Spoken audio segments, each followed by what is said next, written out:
I am Ferdinand Marcos, and I am the President of the Republic of the Philippines.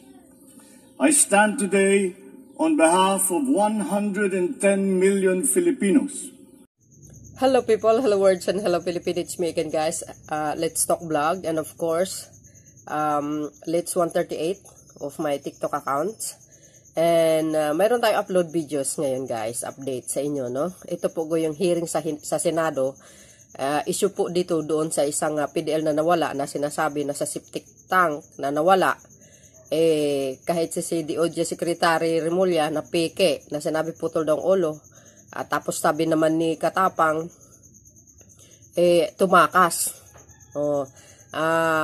Pero ang katotohanan, mga kababayan, na isiniwalat ni Congressman Erwin Tulfo na si Kataroha, isang PDL na nawala, malamang sinunog.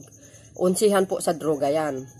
Kung nalaman nyo, karamihan sa inyo, yung nagkaroon ng riot sa Bilibid nung nakarang araw, di ba? So, isa ang patay dahil po unsihan sa droga. Now, ang problema dito, mga kababayan, medyo mahina yung pamumuno ni General Katapang. I don't know, basta yun ang nakikita ko, guys. Hindi katulad kay General Bantag before, kasi medyo mahigpit. Walang mga kubol, tinanggal niya po lahat. Pero ngayon, binalik ni General Katapang kasi nga kulang daw ang facility, no? Yung kulungan. Kaya inalaw niya yung mga PDL, yung mga inmates na magpatayo ng kubol, plus doon sa mga inmates na VIP nag-order ng ng pagkain sa labas. So hindi maganda. Ngayon, guys, ang pamumuno niya parang hindi maganda. Isang congressman na nagsabi dapat mahina daw ang pamumuno ni General Katapang. Ngayon, guys, yung issue dito ay tinitingnan nila yung free lab, na kung saan, guys, yung may order ang mga PDL na magdadala ng mga armas, ay yung mga patalim, kahit anong klase, no, mga kutsara.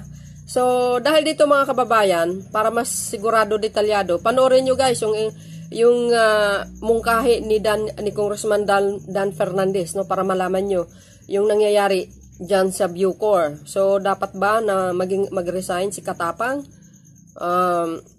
Comment lang kayo, guys, at i-likes nyo naman, no, ang ating video. Maraming salamat po, and God bless Philippines. Ito yung issue sa pre-lab.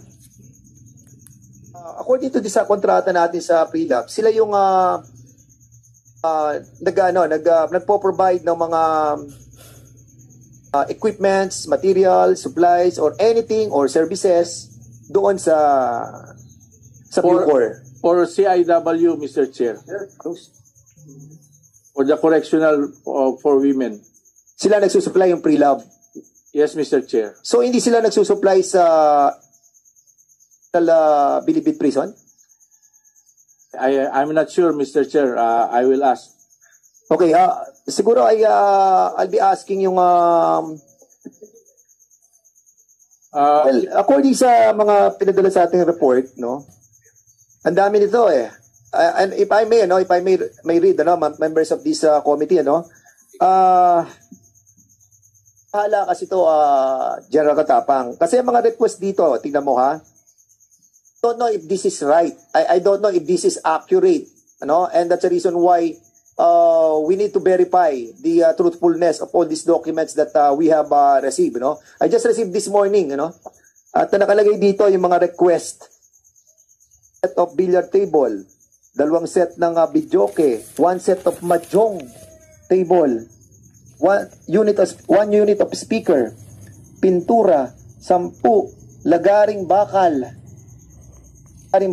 pala, kutsara, rodelang bakal, diamond cutter, cutting disc, 5 piraso ng at ito pa mabigat, tingnan nyo, meron pang small plier, siyang screwdriver, pants, shoes, pillows, slippers, Converse. Kailangan Converse pa raw, 20 piraso, 100 piraso. Meron ding printing machine. Work. Are these being allowed? And these are signed by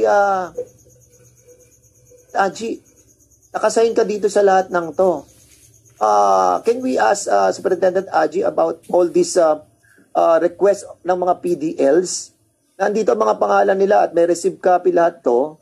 So can you kindly clarify all these that were given to us this morning, allowing all these equipment, materials, and supplies to enter Bucor, yung ating NBP? Mr. Chair, Your Honors, allowed po yung mga construction materials but not mahjong. Hindi po pinapasok yan kasi sir, pag po nag-request po sila, dumadaan po yan sa Camp Commander. So pagdating po sa akin, kahit po na-approve yan sir, hinaharang po yan kasi minsan po sir, dinadagdagan po nila yan eh. So Superintendent Aji, ikaw ang nag-a-approve ng lahat ng ito? Commander. Camp Commander ng mga PDL? Hindi po, Camp Commander po ng maximum. Sila ang sumusulat? PDLs po ang susulat, dadaan po yan sa Camp Commander, dadaan po sa akin, tapos po, pag na-approve na po yan, dadaan po sa Gate 4 Supervisor. Pagkatapos na dali nila sa iyo ang mga lahat ng to, ito'y pinadadala, sino ang sa administration? Superintendent ng NBP? Sa Camp Commander po, kung saan po may request po, sir. During that time, na andito kasi, nakalagay dito, pangalan is, sinubmit mo to kay, ikaw na kasi dito ayan Superintendent Angelina Bautista, to Superintendent. Yes, sir. Sino si Alambro? Siya po yung dating Camp Commander, Mr. Chair. Andito ba siya? Alambro. Dapat tanggalin ng mga yan eh. Kindly called Alambro para magkaroon tayo ng kasi isinulat mo sa kanya asking him to approve all these. Ay. Ang worry namin dito, pati screwdrivers, pliers, pasok ninyo. Lagaring bakal, talim ng lagaring bakal, pala, kutsara, tinidor. Nako. Ito kasi magsisimula ng problema sa loob. Nako mga sir. And that's the reason why we are asking yung pre-lab, kung wala silang kontrata, ba't nakakapagpasok ng ganito? True. Bakit kayo nakakapagpasok ng mga ganito doon? Sinasabi nyo, ina-allow nyo to, samantalang wala kayong kontrata sa pre-lab. True, lali. Mr. Chair, si pre-lab po, as per sa kanya po, kasi nandito po yata siya, dati na po siyang supplier po dito sa... Tanong ko, according to General Katapang, ang CIW lamang ang merong pre-lab. Bakit pinapapasok nyo? Sinabi mo kanina. Bakit nyo pinapapasok wala kayong kontrata sa NBP? Ako, nagsisinungaling talaga. Wala po silang kontrata, Mr. Chair. Matagal na po silang pumapasok. Hindi pwede yung kung wala kang kontrata, hindi ka pwede magpapasok ng mga materialis na to. True. Bakit mo mapapasukin? So much more na hindi ka pwede magpapasok dahil wala kang kontrata. Ayun. Correct? Tanggalin na lang yan. Yes. Kaloka. Yes. Sir. Kanina mo pa na-explain. Sige, sabihin mo na. Hindi po kasi sir, lahat po ng pumapasok po sa maximum, ang hinihingi po dyan sir, permit, yung passes po sir. May ginagamit po silang passes. Palusot Alam mo, ka okay. more. Palusot ka I'm telling pa. you, captive market of 30,000 people. Puting a pre-lab na nagbebenta doon, daig mo pa ang SM, daig mo pa ang Robinson. True. Kapag nagtayo ka ng isang store sa SM, uupa ka dyan 100,000, 200,000. Ang pumupunta sa SM store sa Robinson, ang captive market nila, hindi lalampas ng 2,000 isang araw. Baka pinakamadami na, 5,000 ang pumapasok dyan. Dito, 30,000. 30,000 ang captured market. Love. And that's the reason why you're allowing all these purchases. Bakit? Ang daming o-order, ang daming papasok ng mga supply equipments. Kung wala kayong kontrata, illegal ang ginagawa ninyo. I'm not saying huwag niyong gawin. Ang sinasabi natin dito, ilagay nyo sa tamang pamaraan. Tama. Dapat hindi lahat pinapapasok. Dapat nga privilege lamang to eh. Kapag nakita nyo na good conduct sila, saka nyo sila bibigyan ng privilege na, sige, pwede ka magkaroon ng ganito. Ayusin mo yung iyong lugar. Di ba? Correct? True. Punta tayo kay sino yun? Tinabi ko kanina, Can you kindly state your name and your palusot position? Talaga yung Please sit Bautista down. na yun. Please take your oath, please. Sige.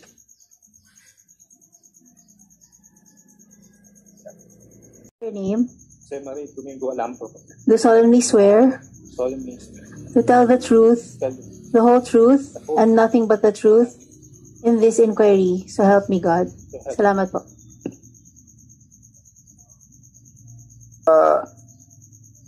Bro, ano? Superintendent ka ba? yung superintendent po. Sa NBP? Dati po.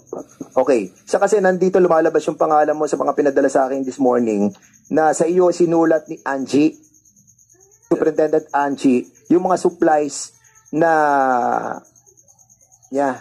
Yes, sir. So ngayon ang tanong, inaprubahan mo ba itong mga to?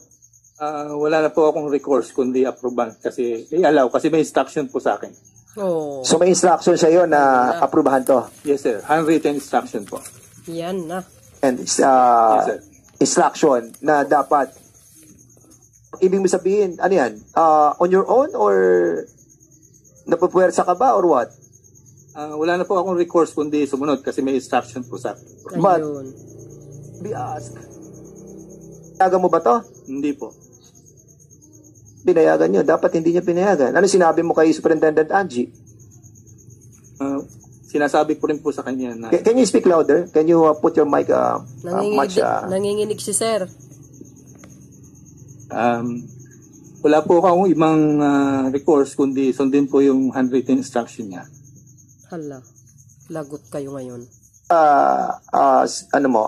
Immediate what do you call that? Superior. Bukod po sa akin, meron pong DSO at DDGO. Dapat mag-resign na yan. Tanggalin yan si Bautista na yan. A. During the time. DDGA po si General Aro po. Andito ba si General Aro? Yes, sir. General Aro, so dumating sa itong mga request na to, alam niyo itong lahat ng mga request na to, ang dami. Siyempre, alam So nila totoo lang, yan. dito pa iba. Ang daming request na gano'n, nakita ko. So nagtataka ako, bakit kailangan papasukin yung mga ganitong klase ng mga materyales? Nakita natin that Eh, bawal yan, no? lang pinagbabawal ng operating manual nyo, that is so dangerous. True. Can be used as a weapon against each other. Yes. Flies, screwdrivers, di ba? Yung table pa, ang dami, di ba? Pinturas, buhangin. Eh kung dyan nilalagay yung mga kontrabando, eh wala na ang PIDEA doon. Paano pa nila ma-check yan? And that's the reason why we invited PIDEA, because we will talk about some solution pertaining to the agreement that you have before. Ang daming agreement ng PIDEA sa Bucor eh. Kinancel lahat yan eh. Tinanggal. Bakit tinanggal? Ay, Yan ang mga tanong dyan. tanong mo kay Katapang. Superintendent Aro, inaprubahan niyo po ba to? No, sir. On my end, sir, I did not allow the entry of such item. Kanina mo sinabi na hindi pa pwede itong mga items na to. Sir, Palusot I am ka. not part of the security and operation cluster, sir. Angie ang Yes, sir. It is not within my jurisdiction and authority. Naku. authority ang nag-approve, Angie. Bakit Yes, mo, sir. Ikaw, Angie, bakit mo pinilit na ipasok ng mga to? Tanggalin nyo yan. Yung adji na yan. Your Honors, yan po yung ginagamit po nila sa paggawa po ng mga bahay nila. Ay, palusot Pati ka yung pa. screwdrivers. Lahat Yes, ng sir, mga yan. naggagawa po talaga So, sila paano ng nyo bahay. maintain yung security kung binibigyan nyo sila ng mga screwdrivers, mga plies? Pagpasok po sir ng item sir, may entry pass po yan. Pagpasok po nila, may nakasunod pong DMU yan. Diversified Monitoring Unit. So, kukunin nyo lahat ng mga to. Babantayan po sir sila habang gumagawa. So, nagsusupply dito, pre-lab. Opo, hindi ko po alam kung siya po lahat ang nagsusupply dyan. Basta, kasi Ikaw, po, superintendent ng maximum saka ng MVP, di mo alam kung sino nagsusupply. kasi sir marami pong pumapasok po na supplier doon. Walang kontrata sa NBP. Wala. Wala po siyang CIW lang. kontrata. Hoy, Bautista. O sige, asan ng supplier? Asan yung pre-lab? Inibitahan natin ang pre-lab. Nagpalusot talaga ito si King, Bautista. Huling-huli na nga eh. tinanong ko yung kontrata ninyo. Mr. Chair, can I Yes. just make a manifestation? I'm going to ask questions first. Go ahead, Congressman Abad. I'd like to tell the Bucor leadership that napakabait po ng aming chairpersons dito. My goodness. Bait po nila. And the thing is, Mr. Chair, I feel that these people are hiding something from us. True. My goodness, they are explaining and finger pointing. The Director General does not know what's going on. They know everything. Later on, I might call for the resignation of these people. Natural. Pati si Katapang So much, mag-resign na. Congressman Abante. So we'll be asking you after all those congressmen who have intention to interpolate. Afterwards, I'll be recognizing you. So, pre-lab. Asan yung pre-lab? Ang nakalagay dito sa kontrata nyo, si Annabel Sioson. Sino si Annabel Sioson? Ma'am, can you kindly sit here para makita po lang natin yung kontrata ninyo? Kayo ang nag-oath na po ba kayo? Yeah, take your oath, please. Sige, anak.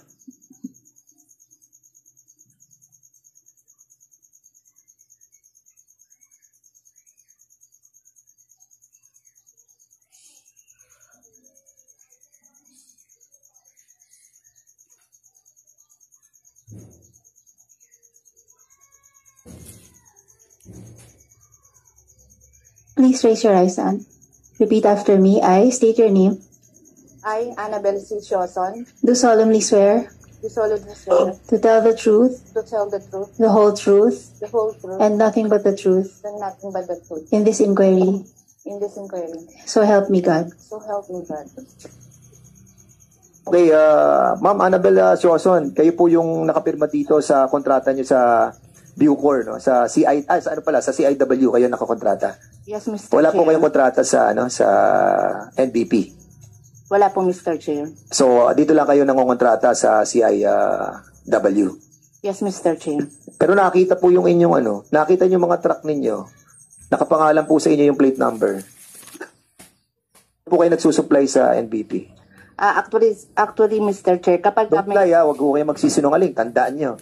Kapag nalaman po namin, may pinakita po ako sa inyo dito na nagsisinungaling kayo, we will be citing you on contempt as well. Yes, I understand, Sige po, Mr. okay. Chair. Sa NBP po, nagsusupply kayo, yes or no? Yes, Mr. Chair. Yes, bakit kayo nagsusupply nang wala kayong kontrata? Ayun. Kapag ka po kinakausap ako ng mga pamilya ng PDL, Mr. Chair. Wala nga kayong kontrata, ba't kayo nagsusupply? Okay, sinagot niyo na yan. True. Okay. Bakit yung pamilyang sinunod Pag nyo? po pwede man kayo mag-supply Puha ng kontrata, katulad ng ginawa nyo sa CIW. Dahil budget natin sa NBP. Dahil meron tayong 30,000 mga customer doon. Yung mga customer doon, kaya pinabayaan na magkaroon ng maraming mga request, kita dito. O ngayon ang tanong, Ma'am Sioson, magkano po kinikita nyo araw-araw? Doon po sa NBP. Hindi po ako araw-araw kumikita doon. Monthly ang kinikita po ninyo. Kasi Pagka, hihingin ko sa sunod sa inyo, financial statement po ninyo sa lahat ng transaksyon ninyo. We will be asking para makita po natin. Magkano po kinikita nyo buwan-buwan? sa pagka po buwan-buwan, pagka po sinuma ko, kasi po depende po sa okasyon, doon lang po ako nagdi-deliver, Mr. Chair. Isang buwan? Sa isang buwan po, kumikita po ako ng gross of 400,000. Oh, grabe. Gross Laki. 400,000? Kumikita ka? Or neto na yan 400,000 sa'yo? Kita na pinag-uusapan natin neto. Wow, laki. Sure, 400,000 ang kita mo. Dahil sa dami ng PDLs doon, 30,000 nandun. Okay? Don't lie, ma'am. Ma'am Sioson, huwag kayong magsisinungaling dito. Malalaman po namin yan. Wala po kasi ako ng exact amount. Pagpasensya. Kailan ka nagsimula ng kontrata mo kailan ka nagsimula sa NBP? Nung pong Christmas. Christmas. Ilang buwan lang yan, ma'am. Alam nga, hindi nyo alam kung magkano ang kinita nyo dyan. 400,000 kita o hindi. Gross or neto? Sinungaling. Gross or neto? Neto po. Neto. So, ibig sabihin, 400,000 kinikita mo, nag-go-gross kayo ng more than a million. Wow. For sure. Grabe. Di ba? Correct? Yes, Your Honor. Okay. Wow. Ngayon, magkano upa ninyo? Mayaman pala Bucor, guys. Wala po akong inuupa sa NBP. Pero nag-uupa po ako sa CIW. Magkano sa CIW? 50,000 a month po. 50,000 a month ang upa nyo. Yes po. Ganun lang kaliit. Opo, kasi may occupied po akong space doon na physical store. So dito nagbabayad ka sa CIW na mas maliit ang captured market mo, which is at, I think mga 1,000 lang, ano? Market doon? Sa CIW. Bali po kumikita po ako sa CIW ng gross ng 487,000. 480,000. Gross. Gross po. Oh, maliit ang kita doon kasi kakaunti mga tao doon, di ba? Kaunti Yes mga po. inmates At saka doon. malaki din po ang Correct. expense. O pagdating naman dito sa sa NBP, 400,000 ang neto mo, malaki ang kita mo doon dahil malaki ang captured market, correct? Yes, sir. Tama 'yun. Hindi wag kayo mag-worry, hindi naman namin kayo pinatawag para ibaon kayo dito. We will be Yes, trying I to solve the problem. We know that you have an existing contract sa CIW but wala kayong existing contract sa NBP. And why we will be asking Gregorio Katapang na magkaroon na kayo ng kontrata doon sa NBP and to set parameters. Ilagay natin kung ano yung mga pwede at ano ang hindi pwede. Guys, talagang gagawin niyo dyan, magpasok kayo na magpasok. Ito yung mga culpability dito. Birihin mo, 30,000, 50,000 lang binabayad mo sa CIW. 1,000 o 2,000 lang ang inmates, pero doon sa NBP, wala kayong binabayad. Ha? Wala kayong binabayad na monthly, pero kumikita kayo ng neto na 400,000? Biro dyan yun. Kurakot pa more. Yo. Swerte nyo talaga. Paano kuryente? Ayun. Ano po akong binabayarang kuryente doon? Sino nagbabayad ng Sa kuryente? CIW po, mayroon po. Nagluluto kayo doon, di ba? Nagbabayad po ako sa CIW. Dito sa NBP. Ay, hindi po. Kasi po, Okay, correct. So, gobyerno nagbabayad ng kuryente nyo sa pagluluto nyo, pinakakain sa mga PDLs, correct? Pwede pong ano. Kasi po wala naman po akong niluluto or gumagamit ng kuryente sa NBP. Kasi po sa gate 4 lang po ako nag-deliver. Sino gumagamit ng IPX premises? Mayroon pong nakakontrata doon. Sino nakakontrata doon? Superintendent. Sinong nakakontrata sa IPX? Ano pang ibang nagsusupply sa NDP?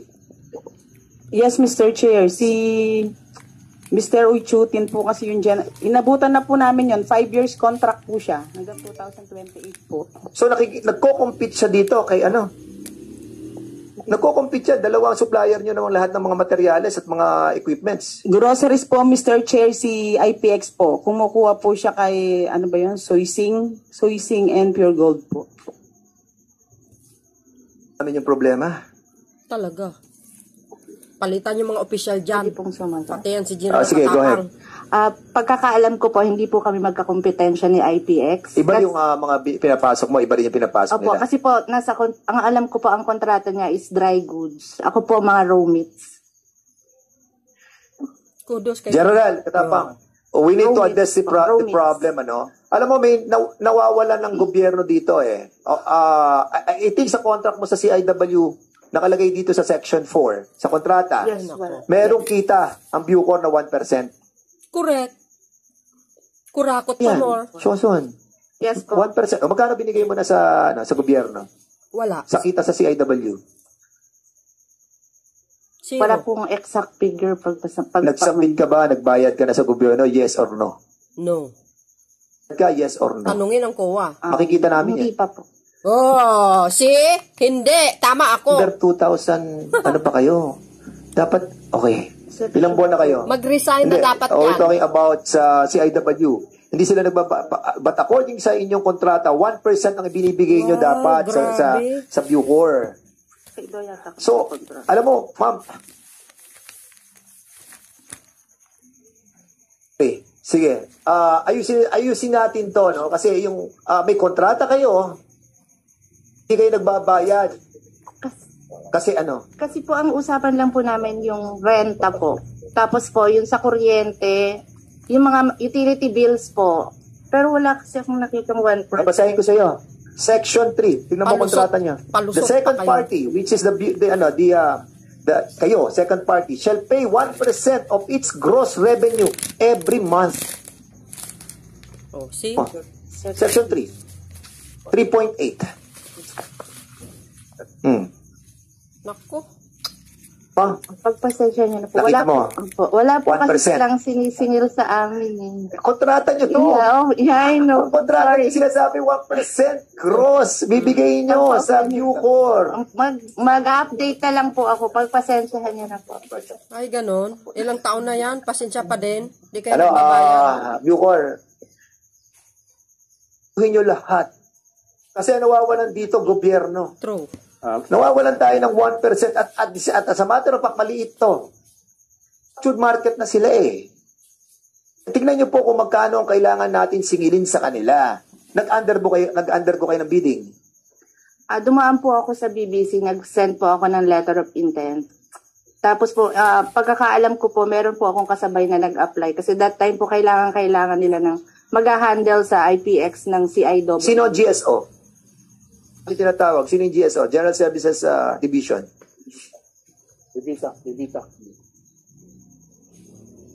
Okay, call for him.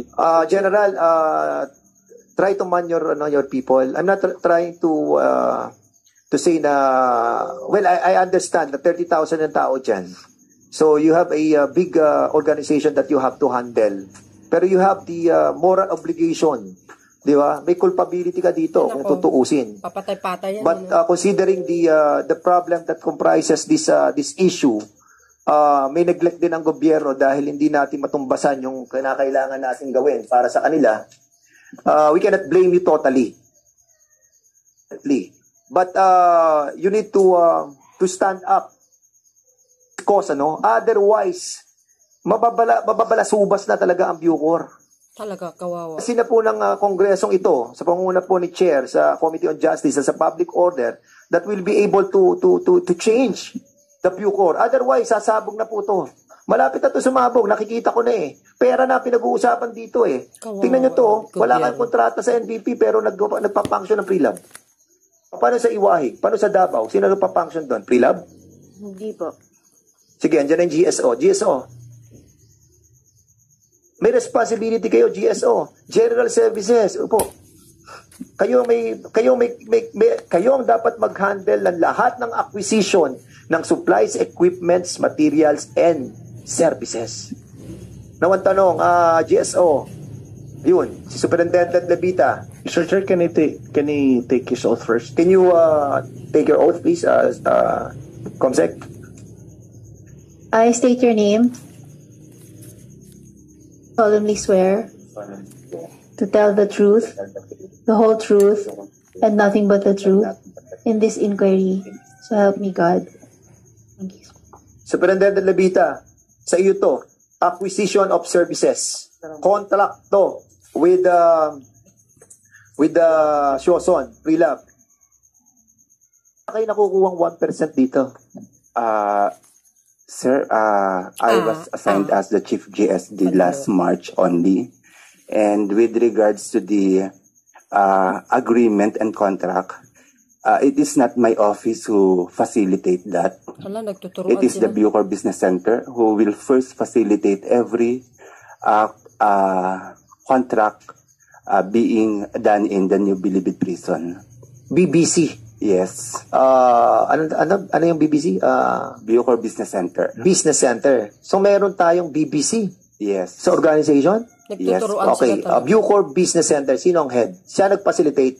Okay. Sige, we'll be asking sa BBC. Can you kindly, siguro, so, wala kayong kinalaman dito?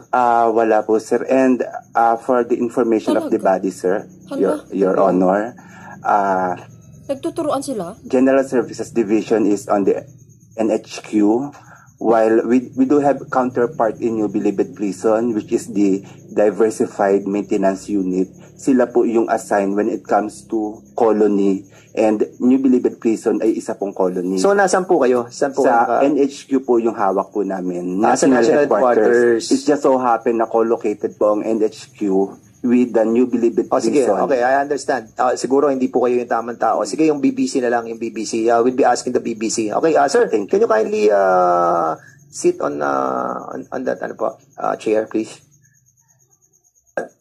Nanumpa na rin po ba kayo? Can you kindly administer the oath? I please state your name. Correction, Senior Superintendent Melencio Faustino. Do solemnly swear to tell the truth, the whole truth, and nothing but the truth in this inquiry. Help me God.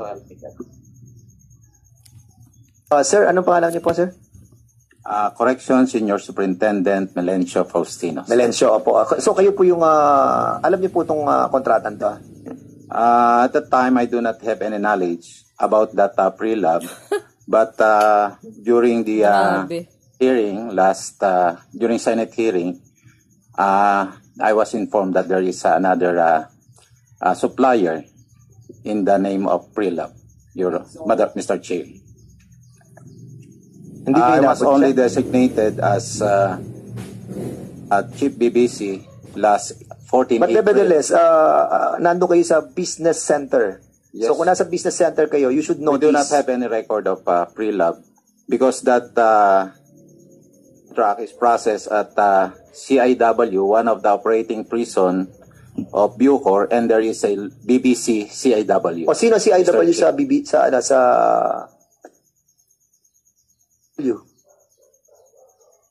Sino ang nag-handle itong kontratan to?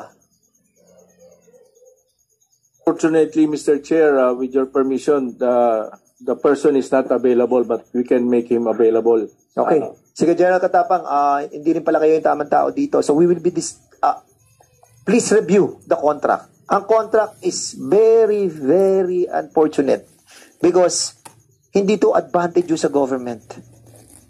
CIW pa lang pinag-uusapan, ha? Wala tayong pinag-uusapang kontrata sa NBP. Walang kontrata, kaya ayusin niyo yung kontrata doon. Ha? Okay po? Yes, Mr. Chair, Your Honor.